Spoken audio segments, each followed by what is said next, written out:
আসসালামু আলাইকুম ওয়া রাহমাতুল্লাহি তাআলা ওয়া বারাকাতুহু। দূরে ও কাছে, দেশ দেশের বাইরে থেকে যারা যুক্ত হয়েছেন রেডিও ৭১ 98.4 এফএম এর বিশেষ আয়োজন ইসলাম ও আমরা। জীবন ঘনিষ্ঠ ইসলামের এই পর্বের সাথে আছি আমি আব্দুল কাদের রুহানি। যারা এই মধ্যে টিউন করে আছেন রেডিও ৭১ 98.4 এফএম এর সাথে, আপনাদের সবাইকে অসংখ্য ধন্যবাদ। ভালোবাসা অবিরাম শুরু করছে আপনাদের প্রিয় অনুষ্ঠান, ভালো লাগা ভালোবাসার অনুষ্ঠান ইসলাম ও আমরা। যারা আমাদেরকে শুনছেন, আপনারা চাইলে আমাদের সাথে সরাসরি যুক্ত হতে পারেন আমাদের ফোন নাম্বারটির সাথে, অথবা আমাদেরকে অনলাইনের মাধ্যমে যুক্ত হতে পারেন। আমাদের রেডিও যে পেজ রয়েছে সেই পেজের সাথেও আপনারা যুক্ত হতে পারেন। আমাদের নাম্বারটি 01961234 আমি নাম্বারটি আরো একবার বলছি আপনাদেরকে, 01961234 সরাসরি এই নাম্বারে ফোন কল করে আপনারা আমাদের সাথে যুক্ত হতে পারেন। আমরা আলোচনা পর্বে যাবো ইনশাআল্লাহ তাআলা। তার আগে আমরা একটু ছোট্ট কথা আপনাদেরকে বলতে চাচ্ছি। আল্লাহ তাআলা মানব জাতিকে হেদায়েতের জন্য যুগে যুগে নবী এবং রাসূল প্রেরণ করেছেন, এবং নবী এবং রাসূলদেরকে কিতাব দেওয়া হয়েছিল, যে কিতাবের উদ্দেশ্য হচ্ছে হুদাল্লিন নাস, মানুষদেরকে হেদায়েত করার জন্য, মানুষদেরকে হেদায়েতের পথ দেখানোর জন্য। তার এই ধারাবাহিকতায় আল্লাহ তাআলা যুগে যুগে নবী রাসূল প্রেরণ করেছেন। সর্বশেষ আল্লাহ তাআলা সর্বশেষ নবী রাসূলকে যখন মুহাম্মদ সাল্লাল্লাহু আলাইহি সাল্লামকে বিশ্ব মানবতার মহান লিডার হিসেবে প্রেরণ করেছেন, তার ওফাতের মাধ্যমে কিন্তু নবীদের আগমনের সমাপ্তি ঘটেছে। কিন্তু এখন তো নবীও নাই, রাসূলও নাই, এখন রয়েছে আল উলামা ওয়ারাসাতুল আম্বিয়া, এখন রয়েছে ওলামা, আলেম ওলামাগণ। সুতরাং আমরা এই নবী এবং রাসূলদের যে কাজগুলো রয়েছে, আলেম ওলামারা তারা করে থাকেন, এটা আমরা নবী রাসূলদের এই রেখে যাওয়া আদর্শকে আমল করার চেষ্টা করি এবং সেটাকে বাস্তব জীবনে প্রতিফলন ঘটানোর জন্য চেষ্টা করি, সর্বোচ্চ চেষ্টা করি। তার এই ধারাবাহিকতা আলেম ওলামাগণ আমাদেরকে কোরআন এবং হাদিসের দিক নির্দেশনামূলক কথা বলে থাকেন, আমরা সেগুলো বাস্তবায়ন করবো ইনশাআল্লাহ। আমরা দেখতে পাচ্ছি ইতিমধ্যে আমাদেরকে অনেকেই ফেসবুকে যুক্ত হয়েছেন, কল দিচ্ছেন। আমরা ইনশাআল্লাহ তাআলা সকলে কল নিব। শিক্ষা অর্জন করলেই বা জ্ঞানী হলেই যে সে আদর্শ সন্তান হবে, এটা এমন কথা নয়। তার ভিতরে যদি কোরআনের জ্ঞান না থাকে, হাদিসের জ্ঞান না থাকে, ইসলামের জ্ঞান না থাকে, তাহলে কিন্তু আপনি আপনার সন্তানের কাছ থেকে ভালো কিছু আপনি আশা করতে পারেন না। সুতরাং আপনার সন্তানকে আপনি ডাক্তার, ইঞ্জিনিয়ার, আপনি যা বানান, এসপি, ওসি বানান, আপনার সন্তানকে আপনি কোরআনের শিক্ষাটা দেওয়ার ব্যবস্থা করেন। আপনার সন্তানের প্রথম আপনি যখন পঞ্চম শ্রেণীতে ভর্তি করাবেন, তার আগে আপনার সন্তানকে যদি কোরআনের যে বেসিক ধারণাগুলো রয়েছে, জ্ঞানগুলো রয়েছে, যে সূরাগুলো রয়েছে, যে আয়াতে কারিমাগুলো রয়েছে, সেগুলো যদি সে মুখস্থ করে, তাহলে তার জন্য অত্যন্ত গুরুত্বপূর্ণ একটি বিষয় আয়ত্ত এসে গেল। তো আমরা এগুলো মাথায় রাখবো ইনশাআল্লাহ তাআলা। আমাদের সন্তানদেরকে আদর্শ এবং নৈতিক শিক্ষায় শিক্ষিত করে এ দেশ ও জাতি গঠনের জন্য সর্বোচ্চ ভূমিকা রাখবো ইনশাআল্লাহ তাআলা। আমরা যাচ্ছি আমাদের শায়েখ হযরত মাওলানা মুফতি হিমায়েতুদ্দিনের কাছে। আসসালামু আলাইকুম। ওয়ালাইকুম আসসালাম ওয়া রাহমাতুল্লাহি ওয়া বারাকাতুহু। শায়েখ, কেমন আছেন আপনি? জি, আলহামদুলিল্লাহ আমি ভালো আছি, আপনি ভালো আছেন, এবং আমাদের রেডিও ৭১-এর যারা শ্রোতা রয়েছেন তারাও ভালো আছেন। তারা নিয়মিতই আমাদের এই ইসলাম ও আমরা অনুষ্ঠান তারা শুনছেন, এবং ফেসবুকের মাধ্যমে যারা দেখছেন, সকলকে অভিনন্দন, সকলকে মোবারকবাদ, সকলকে প্রীতি শুভেচ্ছা শুকরিয়া জানাচ্ছি। আজকে আমাদের এই ইসলাম ও আমরা অনুষ্ঠানে সবাইকে স্বাগত জানাচ্ছি। জাযাকাল্লাহ খায়ের। শায়েখ, আমরা আপনার কাছে প্রথম একটি আলোচনার বিষয়, আমি আলোচনায় যাব তার আগে আপনার কাছে সংক্ষিপ্ত পরিসরে একটি বিষয় জানতে চাইবো। শিক্ষা অর্জনে আল্লাহ তাআলা প্রথম কিন্তু সূরায়ে যে কোরআনুল কারীমে যে আয়াতটি অবতীর্ণ করেছেন বিশ্ব নবীর প্রতি, সেটা হচ্ছে ইকরা, পড়ো। এই পড়াকে কেন্দ্র করে আমাদের সমাজে শিক্ষার প্রসার ঘটেছে। প্রত্যেকটা সন্তানকে কোরআন শিখতে হয় বাধ্যতামূলক, কারণ আল্লাহ তাআলা রাসূল বলেছেন তালাবুল ইলমি ফারিদাতুন আলা কুল্লি মুসলিম। এই যে মুসলমানদেরকে যে কোরআনের জ্ঞান অর্জন করা ফরজ, মুসলমানদেরকে যে জ্ঞান অর্জন করতে হবে, এই বিষয়ের উপরে আপনি একটু প্রাথমিকভাবে আমাদেরকে শ্রোতাদের উদ্দেশ্যে কিছু কথা বলবেন। আল্লাহ তাবারাক ওয়া তাআলা কোরআনুল কারীমে ইরশাদ করেছেন, ফাসআলু আহলা যিকরি ইন কুনতুম লা তা'লামুন। যারা জানে তাদেরকে থেকে তোমরা প্রশ্ন করে জেনে নাও যদি তোমরা না জানো। অর্থাৎ আমরা যে জিনিসটা জানবো না সেটা আমরা জেনে নিব, আমরা জিজ্ঞাসা করে নিব। এটাই হচ্ছে একজন আপনার মুমিনের দায়িত্ব এবং কর্তব্য।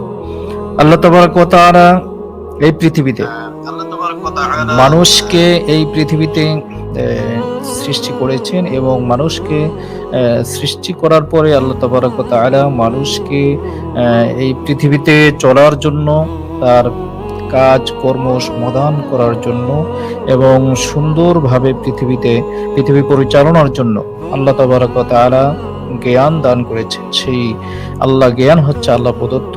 কুল ইন্নামাল ইলমু ইনদাল্লাহ, আল্লাহ তাবারক ওয়া তাআলা বলেছেন জ্ঞানের উৎস হচ্ছে আল্লাহ, অর্থাৎ জ্ঞানের সকল উৎস হচ্ছে আল্লাহ তাবারক ওয়া তাআলা। আল্লাহর ছাড়া কোনো জ্ঞান অর্জন করা সম্ভব না। অর্থাৎ আমরা যা কিছু জানি, যা কিছু শুনি, যা কিছু পড়ি, সব কিছু জ্ঞানেই একমাত্র আল্লাহ তাবারক ওয়া তাআলার থেকে এটা উৎস।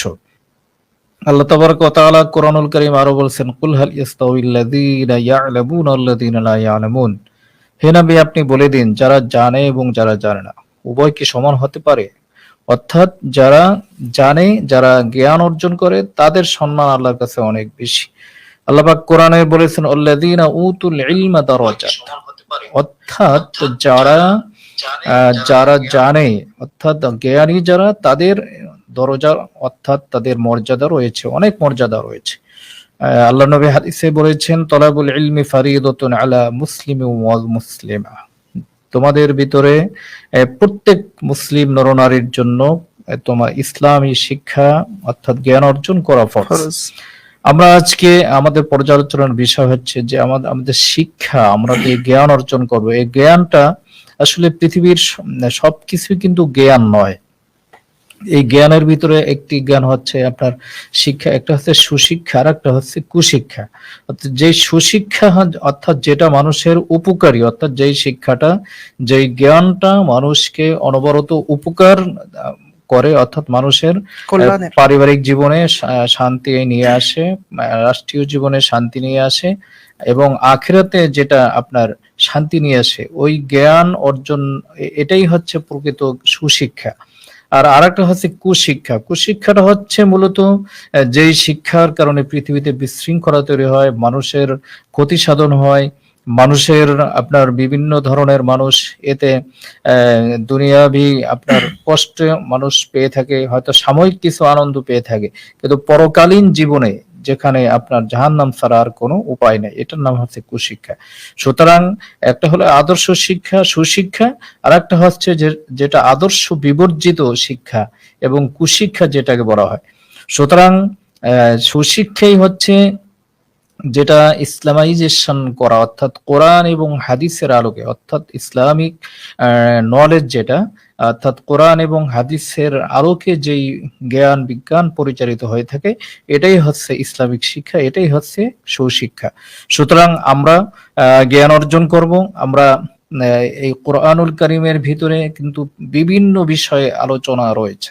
এর ভিতরে আপনার আসমান বিজ্ঞান, পানি বিজ্ঞান, বিদ্যুৎ বিজ্ঞান, লোহা বিজ্ঞান, অর্থাৎ এর বিভিন্ন ধরনের বিষয় আলোচনা করা হয়েছে। ফিজিক্স, বায়োলজি, কেমিস্ট্রি সম্পর্কে বিভিন্ন বিষয়, আপনার পশু পাখি সম্পর্কে আলোচনা করা হয়েছে, আপনার এখানে প্রাণী সম্পর্কে আলোচনা করা হয়েছে। অর্থাৎ সায়েন্টিফিক ধারণা কোরআনুল কারীমে বিভিন্ন আয়াতের মাধ্যমে দেয়া হয়েছে এবং মানুষকে গবেষণা করতে বলা হয়েছে। সুতরাং এই পৃথিবীর সব জ্ঞানেই যে জ্ঞানটা দুনিয়া এবং আখিরাত কল্যাণে মানুষের ব্যবহার হয়, ওই জ্ঞানটাই হচ্ছে সুশিক্ষা। সুতরাং আমাদের সকলের উচিত সেই জ্ঞান আমাদের শিক্ষা গ্রহণ করা, আমাদের সন্তানদেরকে সেই জ্ঞান শিক্ষা করা, দেয়া। আজকে আমরা সন্তানদেরকে শিক্ষা দিতে পারি না, অর্থাৎ আমাদের পিতামাতাদেরকে শ্রদ্ধা করে না, ভালোবাসে না, পিতামাতার কথা শোনে না, আমল আখলাক তৈরি হয় না, আদর্শ সন্তান তৈরি হয় না। এর পিছনে কারণ হলো আমি যেই শিক্ষা তাকে দিয়েছি, আমি যেই ইনস্টিটিউটে তাকে অ্যাডমিশন করাইছি, ভর্তি করিয়েছি, যেই কালচারে সে বড় হয়েছে, অর্থাৎ সেই কালচারটা, সেই শিক্ষাটা তাকে লেখাপড়া করে সার্টিফিকেট অর্জন করেছে, কিন্তু সে কিন্তু আসলে সেই মনুষ্যত্ববোধ তার ভিতরে তৈরি হয়নি, তার ভিতরে সেই পশুত্ব রয়ে গিয়েছে, তার ভিতরে রয়ে গিয়েছে সেই আপনার খারাপ চরিত্রগুলো তার ভিতরে রয়ে গিয়েছে। শিক্ষা মানুষকে আপনার জ্ঞান অর্জনের মাধ্যমে মানুষ অন্ধকার থেকে আলোর দিকে মানুষ চলে আসে, অর্থাৎ মানুষ অজ্ঞতাকে ছেড়ে দিয়ে তখন আলোর দিকে তখন মানুষ ধাবিত হয়। কিন্তু সেই শিক্ষা, কিছু কিছু শিক্ষা আছে যেটা মানুষকে আরো গোমরা বানায়, যেটা মানুষকে আরো অমানুষে পরিণত করে, মানুষকে তার মানবিকতা থেকে দূরে নিয়ে যায়। সেই শিক্ষা থেকে আমাদেরকে দূরে থাকতে হবে। প্রকৃতপক্ষে আল্লাহ তাবারক ওয়া তাআলা প্রদত্ত যে শিক্ষা, সেই শিক্ষার ভিতরে সব শিক্ষা রয়েছে। সেখানে আপনার জ্ঞান বিজ্ঞান চর্চা থেকে শুরু করে সংস্কৃতি থেকে শুরু করে সবকিছু ইসলামিক জ্ঞানের পার্টে রয়েছে। আসুন আমরা সেই ইসলামিক জ্ঞান, যেটা জ্ঞান বিজ্ঞান দ্বারা পরিচালিত, সেই জ্ঞান, কোরআনের জ্ঞান, সুন্নাহর জ্ঞান আমরা অর্জন করি। আমাদের সন্তানদেরকে আমরা সুশিক্ষা দান করি। আল্লাহ আমাদেরকে তৌফিক দান করুন, আমিন। আমিন আমিন, জাযাকাল্লাহ খাইর। শেখকে অসংখ্য ধন্যবাদ, যা শিক্ষার উপর তিনি গুরুত্বপূর্ণ তাৎপর্যপূর্ণ কথা বলেছেন। ইতিমধ্যে আমাদেরকে ফেসবুকে অনেকেই যুক্ত হয়ে গিয়েছেন। আমি দেখতে পাচ্ছি আমাদের সাথে ফেসবুকের আমাদের যে পেজ রয়েছে, রেডিও একাত্তর 98.4 এর যে পেজ রয়েছে, সেই পেজে আমাদের সাথে যুক্ত হয়েছেন। আমাদের সাথেই থাকুন, কোথাও যাবেন না, শেষ পর্যন্ত থাকুন। যারা শুনছেন, যেখান থেকে শুনছেন, রেডিও একাত্তর শুনছেন, যারা গাড়িতে, বাড়িতে, অফিসে, আদালতে, যারা যেখান থেকে শুনছেন, যে অবস্থায় শুনছেন, ইসলামের এই বার্তাকে আপনারা শুনে সে অনুযায়ী যথাযথভাবে আমল করবেন। আল্লাহ তাআলা যেন আপনাদের সবাইকে যথাযথভাবে আমল করার তৌফিক দান করুন, এমনটি প্রত্যাশা আল্লাহর কাছে।